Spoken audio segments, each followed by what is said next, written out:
She's serving perspectives. She's serving perspectives. They're serving perspectives. We're serving perspectives.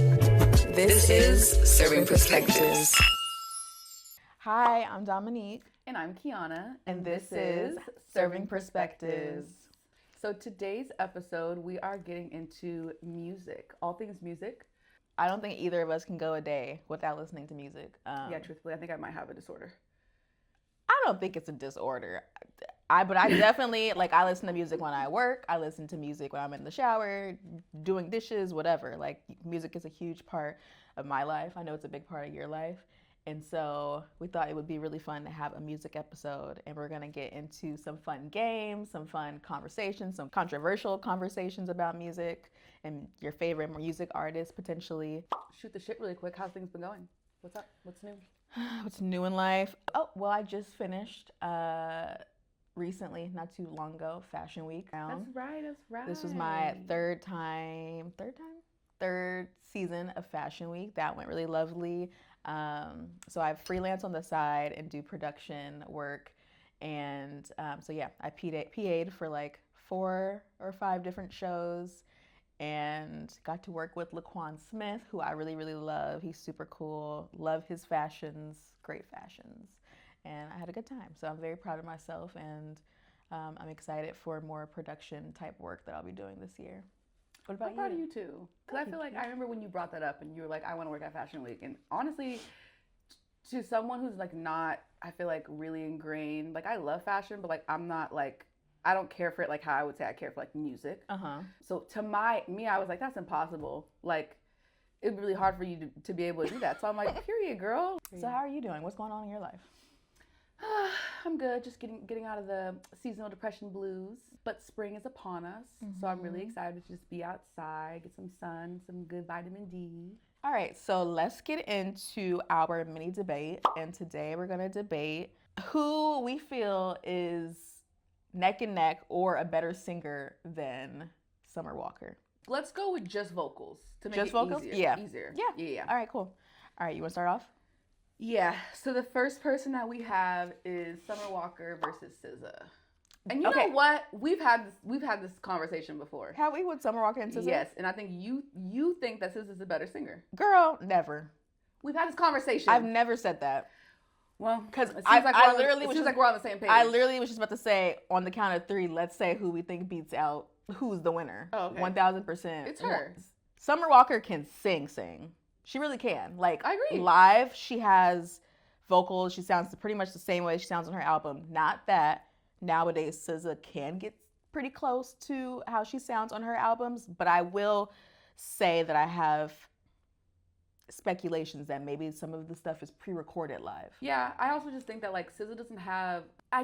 She's not as vocally trained. I just think that But I think if you were to ask any true singer, can SZA sing, they would say no. No. Yeah, absolutely. But would I throw her in the category of Bryson Tiller? Yeah. As far as who can sing, I would say they're neck and neck in a sense of you give them great production and some good lyrics, they can bebop and sing Sue you around a little bit, and you'll be like, oh, this is nice. But if I wanted you to sit and serenade me with a guitar, absolutely not. I wouldn't want SZA or Bryson Tiller singing me a cappella. I can't. Summer Walker, absolutely. Give me an electric guitar and just sing to me. I can't co-sign the Bryson Tiller mention because I haven't seen enough of him live. So I don't know actually what his vocal range is like. But you've heard his music. And you could probably tell from his music that he's not the most vocally strong. You wouldn't be like, oh yeah, he sounds like Chris Brown. Well, I mean, he's more of a rapper, kind of. He's a melodic rapper. He's not really a singer. Does he sing? He be singing. Well, okay. Well, all right. Well, what about Summer Walker versus Jhené Aiko? Summer Walker. Yeah, Jhené is my girl. Does she really be singing? She just absolutely she does. Now no. Jhené Aiko does sing, and she can sing. She does lots of beautiful runs. She can definitely hit notes, but she's more of a sit down on the carpet, sit down in a chair singer. She had to learn how to be able to carry her voice. She's probably the artist that I've seen the most times in concert, Jhené Aiko, because I've been listening to Jhené since I was in middle school. So I've seen her evolution from being at whatever festival I was at when I was like in high school. And the vibes were there. Like I always really liked her, but I always knew, okay, her vocal performance live, projecting to an audience, she's gotta have to work on that. And she absolutely has. Like when you go to her concerts now, she knows how to do it. Now, it's the argument of, is it live or is it like pre-recorded live? Who knows? But I think it's live. I'm gonna say it's live. But she knows how to do it now because I feel like she's gone through vocal training. Yeah. So I think SZA and Jhené Aiko are kind of similar in their evolution from when they started singing at concerts live and then to where they are now, because both of them were a little bit rocky in the beginning. I've gone to SZA concerts in her earlier years where it was like, oh, without you're not actually even singing right now. You're just saying stuff that just sounds similar to the song, and then like doing some cartwheels and jumps. But now it's a little different. Yeah, I've always loved her music too. I've never sat and thought like, wow, she's like a beautiful singer. Really? Yeah, that's never really actually truly crossed my mind. So Like then what do you like about her music? her lyrics, to be honest. I think like lyrically she's fantastic. I don't know. Interesting. So Like, yeah, I've never sat and been like, oh, she's an awful voice. I've just never been like, wow, beautiful. Like sometimes she kind of raps through her music. You know what I mean? No, she does. But no, I fucking loved, what is it? Chilombo? Chilombo. Yeah. That shit got me through 2020. But that's interesting. No, I listen to Jhené and I'm like, I think it's beautiful. But like I said, she's not. I think she makes beautiful music. It's quieter music. But I just never had a conversation where I'm like, yo, Jhené Aiko's voice is beautiful. Yeah.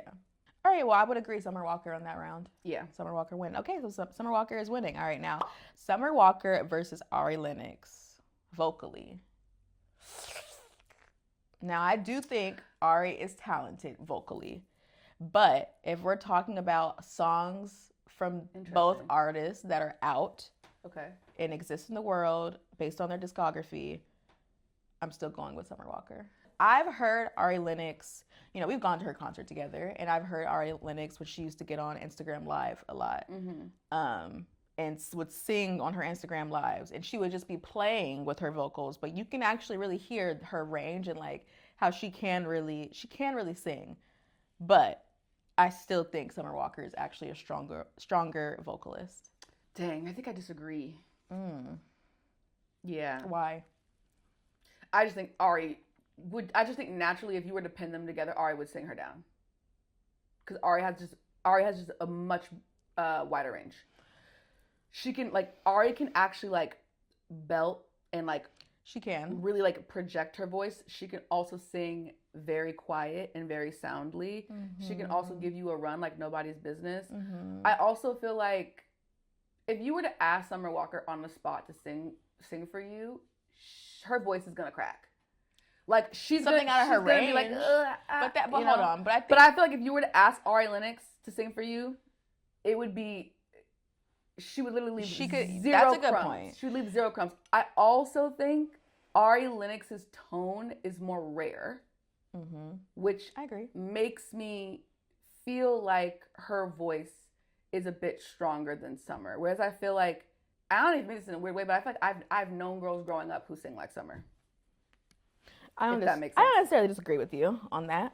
Now, and that's why I'm asking you when you're talking about their discography, are you just saying that you genuinely prefer Summer's voice over Ari, or is it that you think that Summer Walker is technically a better singer? I think technically, like I agree with you, Ari has more range than Summer. Summer definitely sings a very kind of like flat line and not in a negative way. Like she sticks to her tone. She does not really go outside of her tone range. Ari can go low. Ari can belt. And I think compared, if we're, doing neck and neck, like boxing ring, that definitely gives Ari more points than Summer. But I do think when you hear her sing, it's not as crisp. Like I wouldn't say, like if you put them in the booth together, who off bat is most likely first take gonna have the clearest vocal range, I think Summer is gonna be Ari. But as far as range, who has the wider range, I do think it's Ari. Okay, not to be nitpicky, but what do you mean by clearest vocal range? Like when you hear Ari sing, sometimes there are moments where you're like, wait a second, can she sing? And then like she might hit a note that is like, wait, she needs a couple seconds to get to a comfortable place where it sounds smooth. Like I can sometimes when she's singing detect, okay, that was a little bit off. Whereas when Summer sings, I feel like all the way through, it's pretty much always smooth. And maybe it is because she sticks to her range and Ari will play around with it. I feel like Ari could probably go to some vocal classes and like, because you know sometimes when you're switching from like a head voice to like a whatever core or whatever, you have to really get better at the transition so that it sounds smooth. Sometimes with Ari, I can hear that like she's still, there are impurities in her transitions. That's what I see, I feel. And I've heard people say that they don't think Ari Lennox is a good singer. And I disagree with those people, but I can hear what they mean.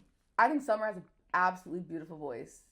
But like, I guess I feel like Ari's voice is more special. Yeah. I think it's... And I think she has more range, which to me technically would make you a vocally stronger singer. A more stronger singer. I think to those points, yes. Yeah. I mean, I think if we're comparing all those things, Ari Lennox wins this round. Summer versus her. And for me, her wins. Yeah. Yeah, I think her wins. But I think that vocally, yes. But I guess now I think about it, I do enjoy Summer Walker's music more. I love her music, don't get me wrong. But I think there's more of a relatable factor to Summer Walker. Ooh, why?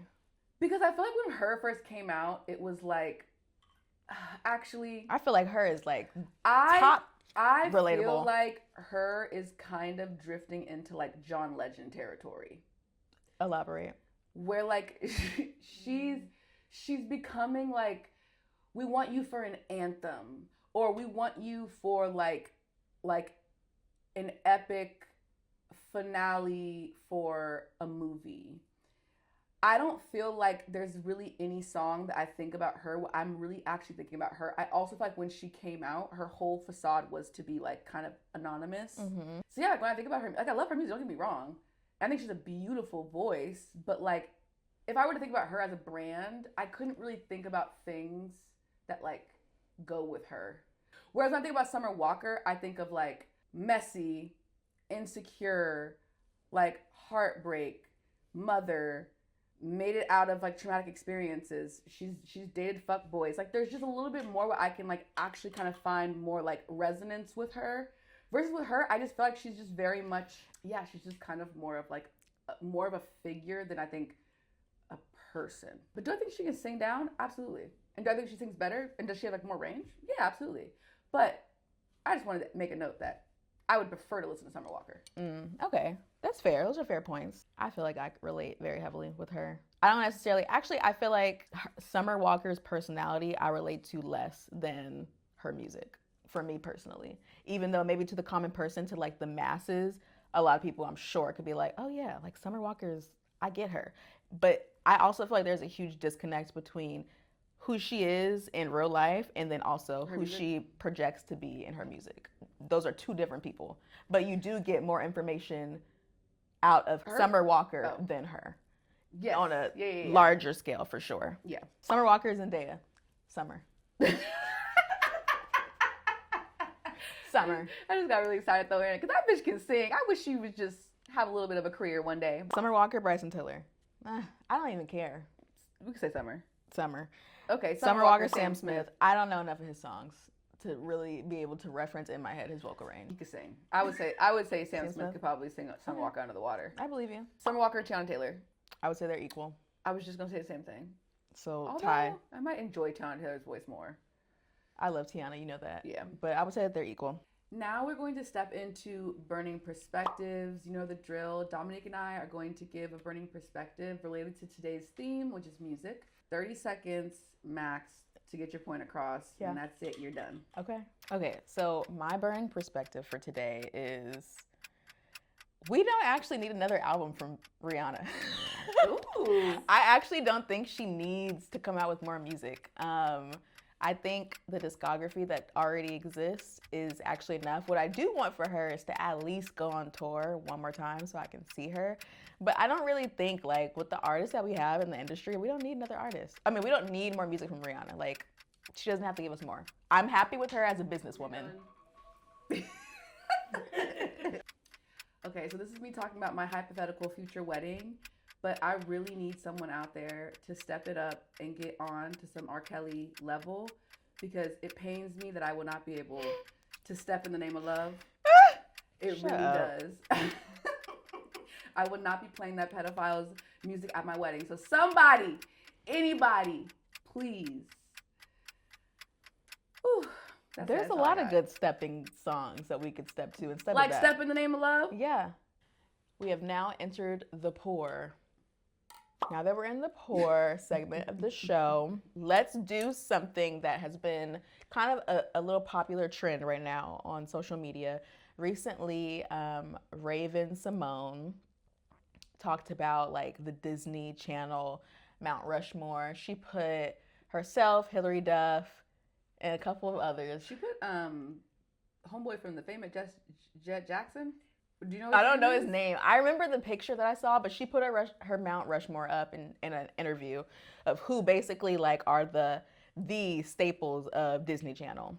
We're gonna put our own spin onto it, and we're gonna do our Mount Rushmore of who we think are the best singers and who would be on our Mount Rushmore for best singers. And we're gonna separate men singers and women singers. All right, Key, start with who would be the 4 women singers on your Mount Rushmore? Jasmine Sullivan. Is this in order or? No, okay. Absolutely, I couldn't do. That's too much pressure. I don't think there's really anyone out here that sounds like her. Her voice is just unreal. Mm-hmm. Whitney Houston, like there's no explanation needed. I have to put Beyonce. Obviously. Like, I think a lot of people might even debate me on this in the comments. They're like, it's just about so Beyonce? It should have been so obvious. I mean, if you think about the top 4, though, they might be like, what? But to you, it doesn't, there are other great singers that are still going to be great singers and you think they're great singers, but who's on your Mount Rushmore? All of you that are always like, all she does is yell, shut up. You know nothing. Beyonce? Yeah. Lauryn Hill. Okay, perfect. I feel like that's a good summary of like Keyana too. Beyonce is number 1. Well, actually no order, but like definitely she's up there, Beyonce. I'm going to also say my Mount Rushmore, her is definitely on my Mount Rushmore. I'm also going to throw Anita Baker up there. I don't care. Because, she's not the nicest. But people would say that she sang, so. No, yeah, I mean, like, she is like the ultimate cleaning the house music you wake up in Black culture. You wake up on a Sunday morning and yeah, absolutely. I'll also agree with Jasmine Sullivan. So I have Anita Baker, Jasmine Sullivan, Beyonce, and her. Who's on your Mount Rushmore for men artists? Best singers. So I would say Donny Hathaway. Mm-hmm. Michael Jackson. You know who can sing his motherfucking ass down? Miguel. I was gonna say Bruno Mars.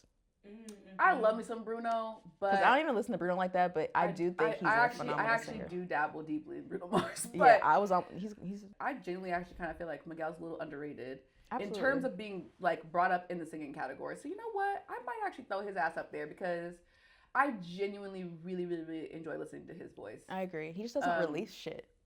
Correct. And I think I might put Al Green up there. Al Green, okay. I think he has. Wait.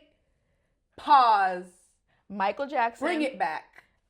Okay, Donny Hathaway, Michael Jackson, Miguel. I'm sorry.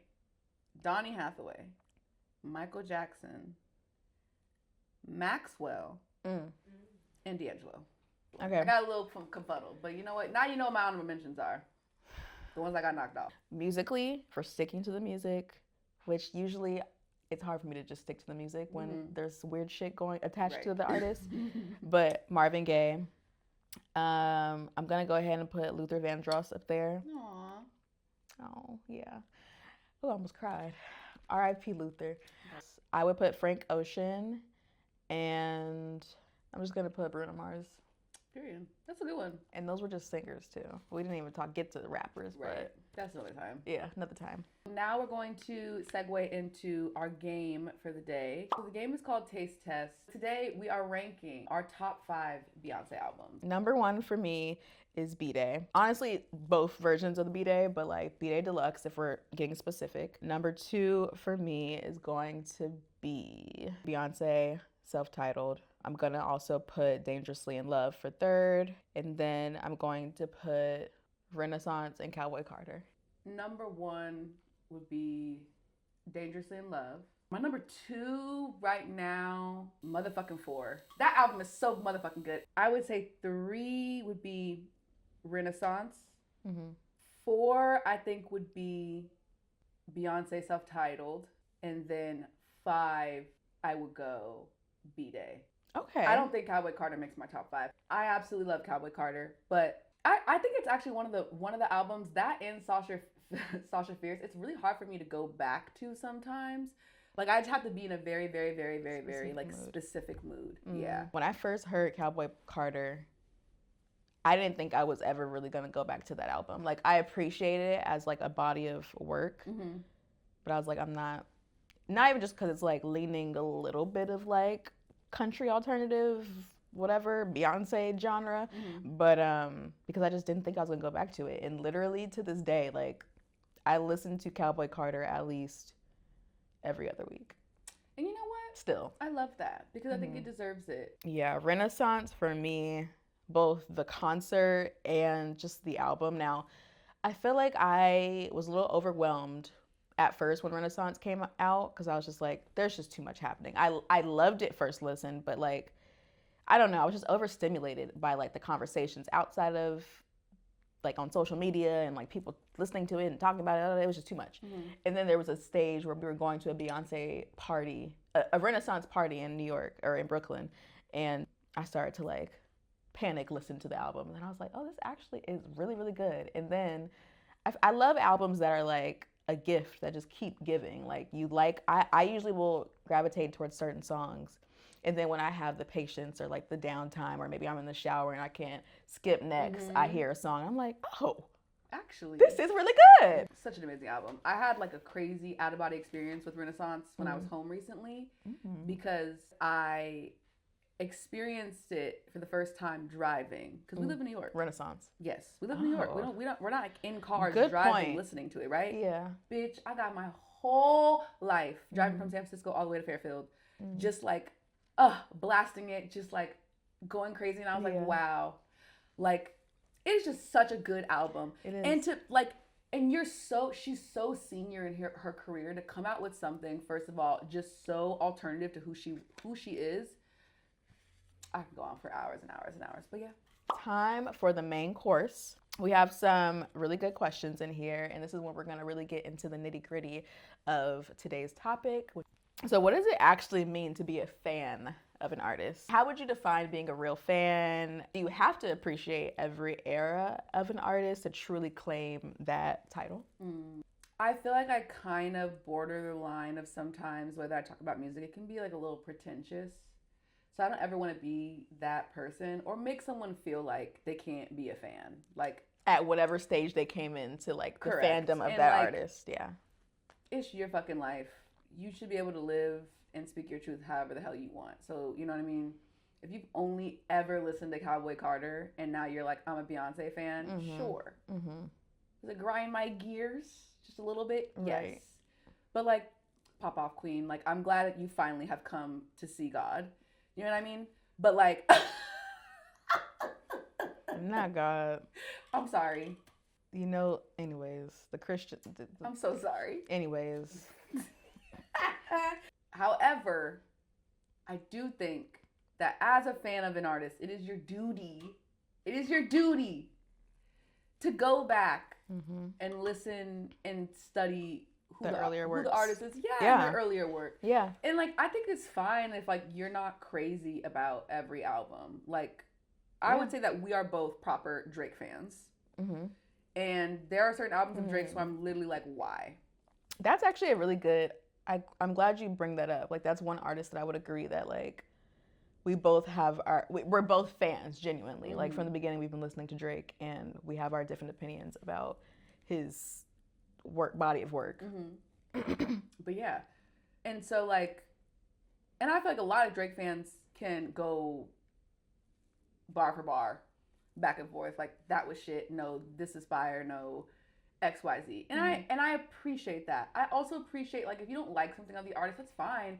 But I feel like you gotta come with some knowledge or things to back it. Don't just have a current day perspective of the artist. And I think that sometimes there's levels to it, right? I think, and there's a reason why the word stan became a word, right? Because I think there's a difference between being a fan, and then you could be like a stan, where like get into that. Literally, well, like I feel like stans, when you genuinely identify as a stan, aka a great example is like if you're like, I'm a Barb, that to me is you being like, I am. Oh, like a stan is like you're in the clan. Yeah, but like that artist. But you're like very, very dedicated into this artist. I would never say I'm a beehiver. Okay, then I wouldn't say that you're necessarily a stan then. No. Yeah, I'm agreeing. Like I would big see Beyonce that I'm a fan. Beyonce fan, but I would never be like, I don't think I'm anyone's stan. To me, I guess when it starts getting a little. And I was just gonna say, like you're doing fan accounts. Yeah, which, and no sometimes offense. it can get a little weird, maybe sometimes a little unhealthy. Yeah. And then you kind of develop these weird parasocial relationships with these people. Right. And that's kind of what I mean by there's levels to it, right? Like I think there's some people who literally, like for example, I have been a really, really, really big Ariana Grande fan since she debuted. You have. With her first album. Just recently this year, I like connected with some people who are also really big Ariana Grande fans, and I was like, oh, people like Ariana Grande like how people like Beyonce. And again, Ariana Grande is up there. Like if she was actually close to being in my Mount Rushmore, I love that bitch down. Yeah, like I don't know the fucking name of her dog. Right. I just love the bitch's music, and I leave it at that. At that point too, it becomes a little performative. You kind of want to show the world how much you're invested in this person. I feel like in my earlier days, like because again, some of today's popular mainstream singers, like SZA, because I've been listening to SZA since Z, or maybe even whatever she might have put out on SoundCloud before Z. And there were times where like, okay, there was Z, and then she came out with Control after Z. Yeah. And then I feel like, when some people started to bandwagon on Control, years even later after Control was already a great album, they started to kind of get on board. It was kind of like they would call themselves a fan or say how much they love SZA, and I would kind of be a little territorial, like, okay, but do you know like what came before Control? Why are you calling yourself a fan? Or I've also understood, I've been sensitive in the past to say that I'm a fan of someone, even if I really like their music, because I don't know. I used to take it serious. Like, I'm not going to say that I'm a fan of someone if I genuinely don't have the background history of their discography or like where they started, how did they sound before. Like, I wouldn't call myself a fan if I didn't know more than just the current album that I might have listened to or single that's out. I would never, even still today, I would never do that. But now, to your point, like, let people live. Like, it's okay that you might have had a later entry into a certain artist, and you can always go back. But I think going back is very important, and I think that is what differentiates people who are just kind of going with what's popular and what's mainstream versus really diving into an artist and like appreciating their craft and their evolution. I don't think you have to like an artist through every single era to call yourself a fan, because again, I am a Beyonce fan. You but don't like Lemonade. Yeah, for a long time I did not like Lemonade, and I just kind of would refuse to even listen to it. So what's your take on sampling? Does it enhance creativity, or does it sometimes rely too heavily on past work? Oh, I love sampling. I mean, I'm just a big hip hop fan in general. I love rap music, and I feel like a huge part of hip hop and rap music is sampling. And I can be very particular too when it comes to sampling, because I feel like sometimes it's not good. Exactly. Like, I don't appreciate when it's like, oh, I sampled this song, but it's like, no, you literally are you're just singing over the beat. Right. Like when that's not a sample. When DJ Khaled sampled Maria Maria. Yeah. I was like, you didn't do fucking anything. Okay, different. cool, you added maybe like a little kick and bass, but like Mm-hmm. and honestly, I was opposed to listening to that song for damn near like 6 months, and it played on the radio non-fucking stop, Mm-hmm. just because I was just so like appalled by the sample. I was like, you couldn't have done any, like, you did nothing to this. Like, you could have done more work, sir. Yeah. But no, yeah, I'm a huge fan. I honestly feel elated when I spot a sample in a song. Like, I literally feel like I'm that bitch. I'm like, oh, especially when people sample like smaller artists. Like when Hiatus Coyote was coming up, like the Carter sampled them, Anderson .Paak sampled them, Kendrick Lamar sampled them, and I was like, this is just so fucking cool. Like, it just makes music really cool. It tells a different story. It also taps into what the producers are interested in. Also, what artists that you're listening to, what artists like they're checking for that are currently out there. I have so much to say about this question. More recently, I was during my lunch break at a taqueria getting some tacos, and they were playing, I don't know the artist, but whatever artist Cardi B sampled in her Bodega Baddie song. And when they were playing it, I thought it was gonna be the Cardi B song, but it was the original. And I was like, whoa, she really didn't change anything about this at all. I mean, and then I went to go listen to her actual song, and maybe she added some like drums a little bit louder. Yeah. Like very simple things that you wouldn't really notice. But I was like, this is basically the same damn song, just her rapping over it. Now, so I saw a clip on Instagram, and this producer was talking about sampling. And I think he was one of the earlier producers that Destiny's Child used when they were like creating their earlier albums. And he said, to really be able to sample something, you have to, like, the craft of it, the mastery of it is not going to the most popular track or the most popular clip of a song. If you're going to use a song that's well known, you're going to the part of it that like people didn't pay attention to, or you're finding something in a song that's like you wouldn't initially be able to be like, oh, that's from this, like those are the best samples. And I think sometimes producers these days, they will think, all right, let's just have you rap on top of this, or use this as the background, make some slight changes, and then have you sing over this. I think it gives lazy sometimes. I don't really like that, especially when you're sampling things that it's like, if I can remember it from it being the original song in my childhood, I feel like it's too early to sample it in a way where it's like too recognizable. And then on top of that, I will say though, especially because I do enjoy going back to like the earlier soul music, the earlier R&B music, like Luther Vandross, Marvin Gaye, Donny Hathaway as well, and Leon Thomas. I think he sampled Donny Hathaway, part of one of his earlier works, and I didn't necessarily recognize it when I first listened to the Leon Thomas song, but when I like was going through a deep dive of, you know, soul music in general, I was listening to the song and I was like, oh shoot, this is he literally just took, and it wasn't even like Donnie singing, it was just the beginning part of his original song. And I appreciate it so much, and I like that. I like it when it's like you're taking aspects where it's like, you would really have to know that artist, or even if that maybe was a popular song, which I don't know because I didn't grow up in that time period, but I like it when it's like put in there and like little, it's like a gift, like a little surprise. You don't just immediately know like, oh, it's that. Okay, so we both love going to concerts and experiencing concerts live. So what do you feel makes live music such a powerful and memorable experience compared to just listening to a song at home? Definitely just the energy of other people around you, for sure. Like, nothing beats going to a show. I mean, at least for me, because I'm a type of concert goer where, first of all, I'm a type of music listener where I know every lyric. Like, if I really, really fuck with your music, I know every lyric. I can go bar for bar for you when you're on that stage. You do know the lyrics. And I love going to a show, and I love being surrounded with people who love that artist just as much, or they just love the music, not even the artist, they just love the music just as much as me. Right. Like, for example, when I went to the Sasha Keeble show, like, that crowd was crazy. When she performed Move It Along, everyone just was belting Leon Thomas's Run for the beginning. And it was just like, the energy was just insane. Like, I got goosebumps. It was just so great. I saw Bad Bunny in Puerto Rico during his residency. And I just have never been in a room or in a stadium with that type of energy before. Like, first of all, just like the Puerto Ricans and just like how much pride they had. But then like seeing everybody else coming with their own flags, like repping their own shit, I just felt like I was like, bro, this is like, he like brought the world together.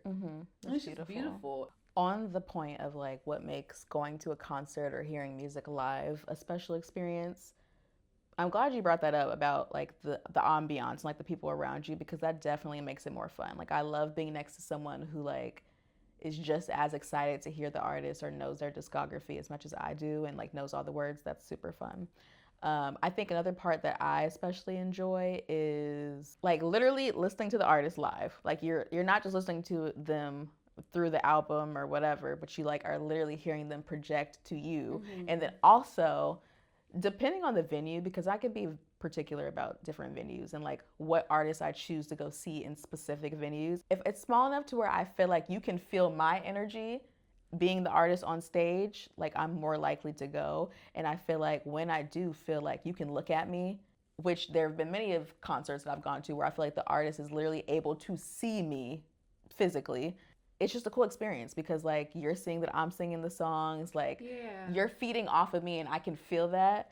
That's just completely something that you cannot experience at home. Even if you and your body feel like you're resonating with the words, like to see and experience the artist live in front of you is a completely different experience. And then also to like see their interpretation of the music visually, like even through like the color of lights that they put on the stage. Like do they have background singers? I mean, dancers. I've gone to, it doesn't matter if you're going to see a singer or a rapper. I've gone to rap concerts where they have background singers and it elevates the experience so much and it actually really matters compared to other concerts I've been to where it was literally just that artist pacing back and forth on stage. And there are some artists that I could have just stayed at home listening to versus going to their concerts. But there are certain people that I feel like the experience of seeing them live was crazy. Like seeing J. Cole live was amazing. Leon Thomas was also great, hearing him live. Frank Ocean, beautiful, like very much a sensory experience. I felt like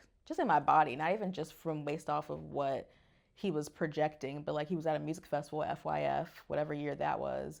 And just sonically, it just like resonated through my body. One of my favorite concerts, definitely top 5, was definitely seeing Solange. It was a seat at the table. The most beautiful, production. That set design was insane. Production is important to me, especially someone who's interested in like production full time and like how do you build something and like just like the experience of someone else and like seeing something come to life. She genuinely like designed the stage. Yeah, it's just cool. Like when you really know that the artist put detail into their show. Do you believe in separating the artist from the music? I don't, honestly. I really don't. When I've heard crazy, disgusting, unforgivable things about an artist, like what's the artist that does the song "Fuck Shit Bitch"? Sheck West. I'm not gonna, that song really gets me. I like that song. But I've taken it off of all my playlists. I don't listen to that song because I refuse to in any way fund someone that has been involved in any kind of like domestic violence against a woman.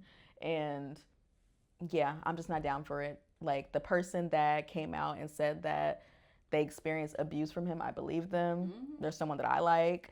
I can't. And even when it comes to R. Kelly, yeah, R. Kelly has fucking good ass music. Shit that we really grew up on. I mean, Space Jams, like I don't, because to me, I see it as, even if I listen to this song on Spotify, even if they only get a cent from me from listening to that one song for however long, whatever, however many times, that's still, I feel, potentially gonna end up in their pockets of what they're getting. And I just don't, that supports them. And I don't want to be a part of that. So to me, like, it's hard for me to separate the artist from their music, and therefore I just won't listen to your stuff, and I'll just be kind of sad about it, but it is what it is. Yeah, definitely sad, just a little bit sad about it, but yeah, hell to the no. But yeah, I just feel like I think a lot of people who were however the hell you say it, a lot of people were really big fans of his, and I think a lot of people that I did speak to after his passing was like, but he was really about to make a turn to be like a better person. And I think what I basically was trying to just say is that like, Sure. I mean, if we could experience that more and really see you make that journey, and also, I don't know, make peace with the people that you harmed, then maybe, I don't know. It's just a very interesting area, because also, like, sometimes you have to live with the consequences of your actions. You know, like what R. Kelly did. It's like there's no in my book, there's no coming back from that. No. Chris Brown, genuinely, there's no coming back from that. I mean, and these are grown men, though, also, that you're especially when we think about the later acts that Chris Brown commit post Rihanna and post him being so young, where it's still just like, what possible other excuses do y'all have for this man? Like, genuinely. But then there's like the other stuff, right? Where it's like Kanye West, for example. Very strange gray area, because I feel like, you know, he was fucking on the Morning with Sway talking about, you know, slavery was a choice, and like the wishy-washiness of being like anti-Semitic. There have been countless like weird interviews or just like videos that have been spread across the internet. Like when he was running for president, for example, a lot of Black women would go to his canvassing when he was campaigning, and like they would address him, and he would just be awful and disgusting and just like speak to them like absolute trash and all these things, where I'm like, I'm actually a really big Kanye West fan, solely really for the music, because I think he's just genuinely very, very talented. But sometimes I've been like, dang, like, should I listen to this man? All right, so remember the MySpace days? What was on your MySpace page? What song was playing on your MySpace page, if you can remember? One for sure was Shorty Be Mine. Shorty Like Mine. Yeah. Find another shorty like mine. Shorty like mine. Honestly, it's still a bop. Oh my God, I was so obsessed with Chris Brown, girl. Like, my MySpace page, I had Chris Brown. Like, you know how you could like really code your page? Yeah, have like little things like falling down. I had Chris Brown all the text and falling down color. my page, because I was down bad. Dang. I really wanted that man. Oh, disgusting. damn. Ugh. And my layout, like my background was him, just like everything. I remember the song that was on my MySpace page, and if it's still up, the song that would be there is Lions and Tigers and Bears by Jasmine Sullivan.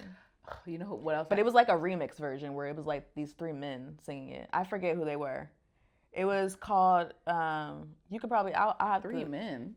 Yeah, there was like these three, like a group. It was a group, and there were three men that were in this group, and they were singing a cover of Lions and Tigers and Bears. And it was really good. It sounded like Boys to Men vibe, but Lions and Tigers and Bears. Interesting. It was a cover. It was good. What's your earliest childhood memory of music? Being in the car with my mom. She's a really, really big music lover, and I feel like the albums of my childhood that I feel like really shaped it was like Miseducation of Lauryn Hill. She's always playing that in the car. Erykah Badu, Red Hot Chili Peppers, Sublime's album, always playing. So yeah, just like me in my car, I feel like ages like 4 to like 6, I feel like that's like my earliest memories of like thinking about music. And that obviously evolved to like waking up on Sunday morning to your parents cleaning the fucking house, blasting music. Right. And stuff like that. But yeah.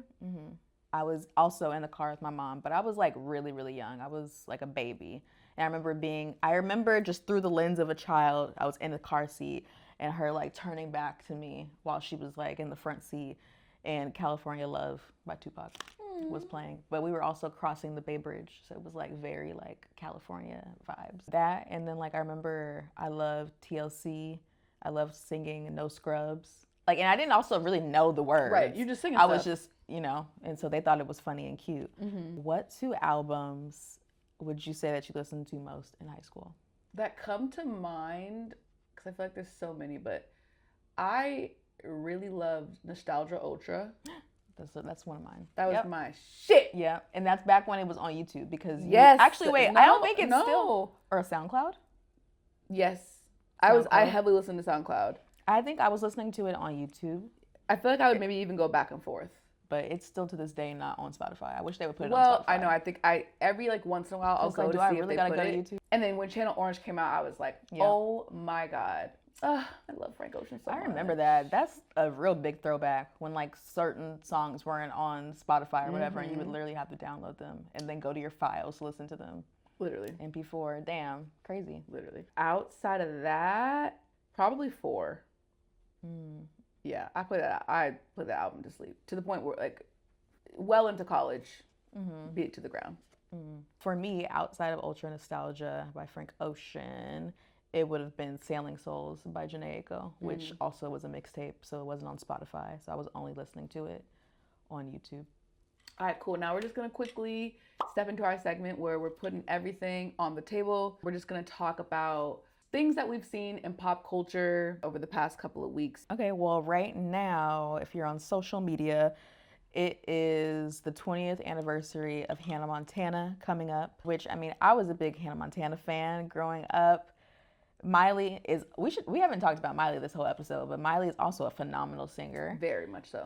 Very vocally talented. A little underrated, now I think about it. Yeah, very underrated. Yeah. She's had a couple different eras. There's a trailer of celebrating the 20th anniversary that's coming out. I think it's like going to be like a mini, I'm actually not quite sure what it is, but there is a trailer. I don't know if it's a documentary or if it's like a live recording of her performing, you know, the throwback Hannah Montana songs, but regardless, I'm excited. And based on what people are talking about on social media, a lot of people are excited. And it's funny because a lot of us are adults that are excited about it. But it's just crazy. It's like a milestone to be like, wow, like 20 years. Ugh, I just miss being a kid sometimes. You know? Yeah. Good times. I saw this clip that I thought was absolutely hilarious of this comedian, white comedian. Based on the clips I've seen of him over the years online, I could have maybe assumed that he would maybe be with a black woman. Oh, Gary Owen? Yes, thank you. His ex-wife is black. Oh. He has black children. But yeah, he just got married again to another Brie Owens. I don't know who she is, but are you about to talk about how they had Bun B at their wedding? Yes. Yeah. Yes. She wasn't doing it for me. Like, she didn't seem like she really knew the song. No, he did. Didn't really know the song, didn't really care, but like, are you kidding me? Right. Like, dream of all dreams to have Bun B do Internationals Player Anthem while you're coming down the aisle. And also, Bun B sounded fantastic. He sounded exactly the same. Did it so well. And even the crowd wasn't lit enough for me. I was like, oh my God, like this is excellent. It was a perfect introduction back into like, you know, because it was like their welcome song back into the reception. Why do I know who this man is? Why is he a comedian? And he's also he's well known now to be like, I don't know if people would really say that he's invited to the cookout, but he's kind of known as one of the white men that people would like consider as being invited to the cookout. Well, yeah, not surprised when I saw the video. And I guess something else that we can also talk about quickly is I saw this interview with Jack Harlow. So Jack Harlow recently just dropped an album. Not really a Jack Harlow fan. I just literally know of him because he's a celebrity. And I maybe know one song, which is What's Poppin', which is like probably actually one of his biggest songs. So anywho, they're having this interview with him basically, and he's being interviewed by these two white dudes who I am assuming are maybe music journalists or are in the world, whatever. And basically they're talking to him about people like Post Malone who came into the rap industry as a white man and then pivoted into country to like essentially kind of be more palatable. He is basically like, yeah, I'm not pivoting to be like white. I'm pivoting or I'm going more into making more black music, like making my music more black. Wait, he said this? Yeah. Jack said this. Basically, yes. Wait, hold on. You're paraphrasing, or he literally said, I want my music to be more black leaning? Almost verbatim kind of what the conversation was said. So basically they were like, you know, he was like, no, I went more black. Like my music has become, like he's not making his music more palatable. Like he's not going more poppy. He's not like leaning into country. He's just like kind of going even more into like rap and finding more of like his rap sound than like XYZ. I don't know. I just like kind of explorative or trying to exploit. Well, no, he's definitely not coming from a place. I mean, he's not going to say that like out loud, like I'm exploiting it. But like I'm saying, like what was the vibe of what he was saying? He's like saying I'm he like said doing himself, a deep dive into hip hop and rap. Got blacker, he said. Thank you. He said what? I got blacker. Then he said something like, I just really love the black music. So much of it was very cringe to me. Yeah. Also because you're being interviewed by two white men about this, just also felt just like very strange. Because would you say the same thing if they were two black people interviewing you, Yeah. would you straight up be like, yeah, well, I just got more blacker? He basically was like, do you think that, you know, white artists are given more freedom to like change their genres and XYZ, which 100% yes. He was just kind of like, yeah, you know, my peers, they land the plane on like safer ground, just like kind of trying to just like add a bunch of words to like get himself out of really answering the question, I think, more directly. I also really hate when white people specifically are asked a very direct question about race and your response is, yeah, I'm aware of the politics that are happening right now. What politics? Name it. Yeah. What are we talking about? Because there's a lot of shit going on right now. Name them.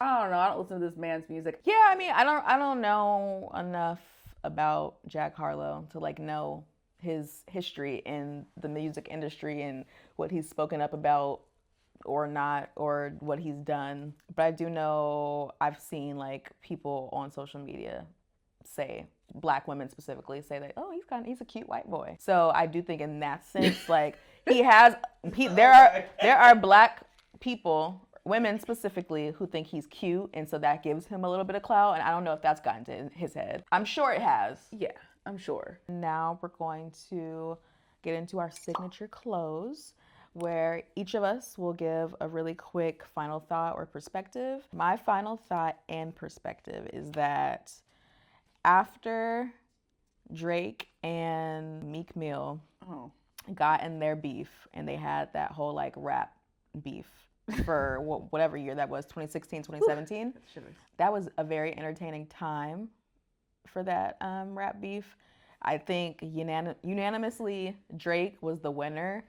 However, I feel like Drake's music as a whole very much changed and became way more macho after he, quote unquote, won that battle. And to me, as a Drake fan, my liking of his music became very more inconsistent, because I felt like I just didn't want to hear him being so like hard boy all of a sudden. It's like, Drake, I fell in love with your soft side, and I feel like the only reason you started to adopt this more, no, like I'm really a big guy type of vibe, and that translated now into your music, is because you got punked into feeling like you couldn't be a soft boy, which there's layers to that, but as a fan, it kind of just made me fall off of his music a lot. Which is why the last album that I've liked of his was in 2021, Certified Lover Boy. I think mine is, I think we were robbed that we never got a tour of Ungodly Hour. Yeah, that would have been beautiful to experience. And I am praying that they're just giggling in bed, having sleepovers, being like, hee, we're going to tour it one day and everyone's going to be, I just really hope that they're plotting. All the performances they did that year for 2020 during COVID. Yeah. Also so great. That album actually, I feel like, kept COVID alive. Like, it kept the summer vibe. It just kept everything just going. And they just really transformed, I feel like, with that album. Like, I was like, wow, like, y'all are really actually you're putting your neck out, and like, you're actually really, like, people are like, oh, they're valid. Like, these aren't just like YouTube kids who got scooped up by Beyonce. Right. Like, y'all really know what the hell you're doing. I think they both have beautiful voices. Better together. I genuinely think they're better together. I'm Dominique. I'm Keyana. And this is Serving Perspectives. Bye. She's serving perspectives. She's serving perspectives. They're serving perspectives. We're serving perspectives. This is Serving Perspectives.